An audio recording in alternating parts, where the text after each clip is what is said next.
Hello students, मैं आपका teacher Rituraj Ranjan. आप जैसे आपको पता है कि हम इस लेक्चर में एक्सरसाइज 6.3 के क्वेश्चंस देख रहे हैं, है ना। तो चलिए उससे आगे और क्वेश्चन हम लोग करते हैं। चलिए स्टूडेंट्स, अब क्वेश्चन नंबर 6 देखते हैं। देखिए क्वेश्चन नंबर 6 क्या कह रहा है, डायग्राम भी देखिएगा। In figure 6.37 if triangle ABE, इसमें देखिए triangle ABE congruent to triangle ACD, congruent to triangle ACD, ठीक। सो दैट ट्राइंगल ADE, तो आपको बताना है कि ADE जो ट्राइंगल है वो सिमिलर होगा ट्राइंगल ABC के। मतलब हमें प्रूफ क्या करना है स्टूडेंट, ADE, ये ट्राइंगल आप ADE है ना, दिस सिमिलर टू ABC, है ना, पूरे बड़े वाले का, है ना। यहां पे मैं कर देता हूं ये पूरा बड़ा वाला का, ये चीज आपको शो करना है, प्रूफ करना है। तो स्टूडेंट देखिए ये छोटे वाला और ये बड़े वाले का सिमिलर प्रूफ करना है। तो आप सोचिए कि सर क्वेश्चन से पढ़ के जो गिवन है उसके अनुसार मुझे लग रहा है कि AD upon AB, AE upon AC इस तरह का कुछ आ जाए, साइड्स इक्वल मिल जाए, है ना। क्योंकि यहां तो एंगल का बात नहीं किया है अभी, और कुछ दिख भी नहीं रहा है कि एंगल है या गिवन है या नहीं है ना। तो हम जो गिवन है उससे स्टूडेंट क्या करेंगे, प्रोसीड कर देंगे, फर्दर प्रोसेस को बढ़ाएंगे। तो देख करके ऐसा ही लग रहा है कि सर इसमें कहीं से साइड से अगर मुझे प्रोपोर्शन में मिल जाए तो मैं ADE को सिमिलर कर सकता हूं ABC के। तो आप कहोगे कि सर एक चीज है, या तो एंगल भी हो सकता है या तो साइड से भी। क्यों? क्योंकि गिवन में सर कॉन्ग्रुएंसी दे दिया है, यानी कि गिवन में ट्राइंगल देखिए। अब इसको चलिए हम लोग सॉल्व करते हैं। पहले देखिए गिवन में स्टूडेंट क्या दिया है, ABE congruent to triangle ACD। ABE कहां है, आइए, ABE congruent to ACD, triangle ACD। तो देखिए स्टूडेंट हम लोग क्या करेंगे, पहले एक डायग्राम बना लेंगे यहां, है ना, तो थोड़ा सा आसान हो जाएगा। ये ऐसे है ना, और एक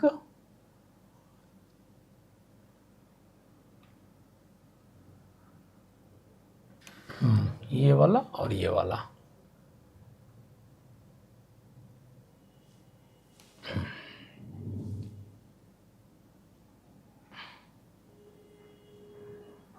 है ना। ऐसा है कुछ मिसाइल की तरह, है ना।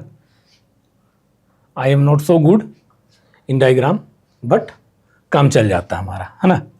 तो मिसाइल की तरह है, काम चलाइए इससे आप। तो देखिए यहां पे स्टूडेंट A नाम दे देंगे, और क्या है ABE,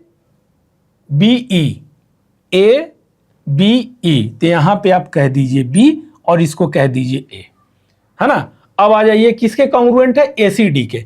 AC यहां कहीं होगा, आप देख के भी बोलोगे AC, और ये हो जाएगा सर D। तो देखिए ये मिसाइल की तरह आपको दिख रहा है ना। हाँ, तो इसमें स्टूडेंट मैं इसलिए आपको ये बनाया हूं अलग से, क्योंकि कभी कभी अगर कंफ्यूजन हो या नहीं समझ में आए तो एक डायग्राम अलग से बना के, ये आपको जब हैबिचुअल हो जाएगा, हमारे जो सर थे वो भी ऐसे ही बताते थे कि अगर कहीं कंफ्यूजन हो अपने टाइम पे तो इसको अलग करके बाइफरकेट करके आप देखो, फिर उसमें कंपाइल कर दो, है ना। तो इसमें अलग कर दिया हमने। अब देखिए ABE कॉन्ग्रुएंट ACD के, ABE कॉन्ग्रुएंट ACD। अब स्टूडेंट जब ये है तो आपको लगता होगा ना कि कॉन्ग्रुएंसी सर गिवन, इसका मतलब उसका साइड्स आपस में इक्वल होगा, उसका एंगल आपस में इक्वल होगा, है ना। तो हम इससे क्या लिख सकते हैं, जो हमारा ये देखिए ये पूरा और ये पूरा, है ना। देखिए ये ABE, ये जो पूरा है और ये जो पूरा है, ये आपस में कॉन्ग्रुएंट है। तो कॉन्ग्रुएंट है तो AB is equal to AC लिख सकते हैं ना। तब बोलोगे यस सर, लिख लीजिए आप। मैं अगर बोलूं कि AD अपॉन AE लिख सकता हूं क्या, तब बोलोगे सर लिख सकते हो, क्योंकि कॉन्ग्रुएंट दिया है। कॉन्ग्रुएंट का मतलब उसका साइड्स एंगल आपस में इक्वल होगा। तो स्टूडेंट पहले तो हमने इसका काम समझ लिया। अब आइए प्रूफ क्या करना है हमें, ADE सिमिलर ABC के। ADE कहां है आपके पास, देखिए ये वाला ADE सिमिलर ABC के होना चाहिए, ठीक। प्रूफ में अब क्या करेंगे, तो मैंने आपको क्या बताया, A B is equal to A C, यानी कि ये जो है ये पूरा A B is equal to A C लिख सकता हूं। ठीक, फिर ए डी अपॉन ए ई ये भी मैं लिख सकता हूं, यहां पे ये दिखा दिया आपको ताकि ज्यादा क्लियर समझ में आए। तो इसमें स्टूडेंट कारण क्या दोगे आप, तो यहां पे आप लिखोगे कि sir by C P C T C congruent part of congruent triangles are congruent. इस रूल से हम बोल सकते हैं AD upon AD is equal to A E, AD is equal to A E, AD is equal to A E. इसमें भी क्या कारण जाएगा स्टूडेंट, यही by C P C T C congruent part of congruent triangles are congruent. ठीक है ना, अगर कॉन्ग्रुएंट नहीं दिया रहता ये वाला तो हम ये चीज नहीं लिख पाते, नहीं कर पाते। ये कॉन्ग्रुएंट दे दिया, इसका मतलब ये चीज आप समझ जाइए, है ना। तो स्टूडेंट ये चीज तो क्लियर हो गया।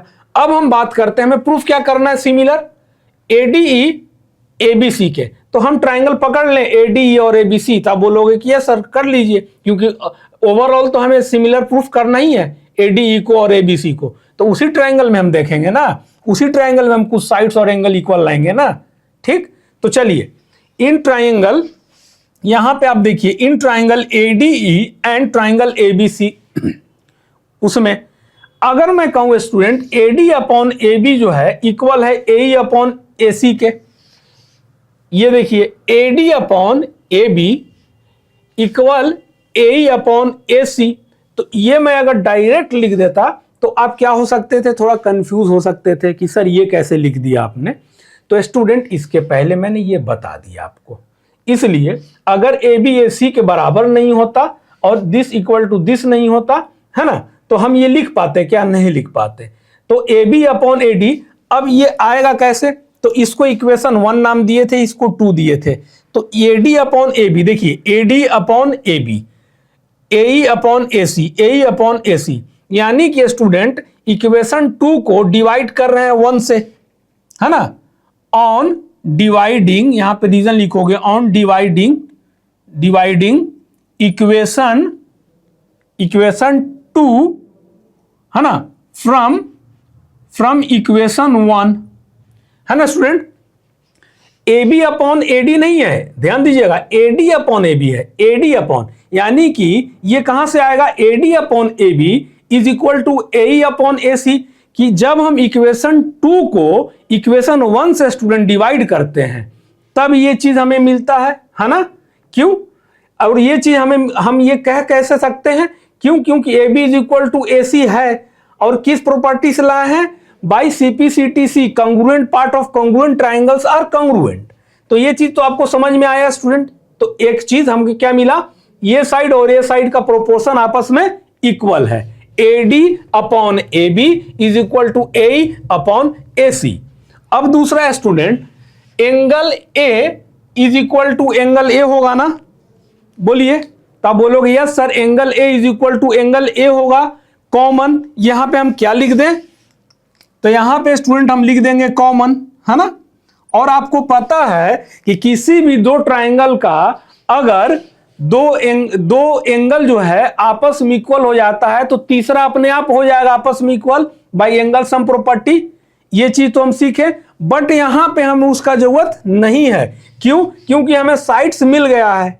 और कौन सा प्रॉपर्टी लगेगा, तो सर आप कहोगे कि सर यहां पे एक साइड ये हो गया और एक साइड ये हो गया, है ना, तो दो साइड मिल गया तो एक एंगल मिलना चाहिए। तो देखिए एक एंगल ए भी मिल गया आपको।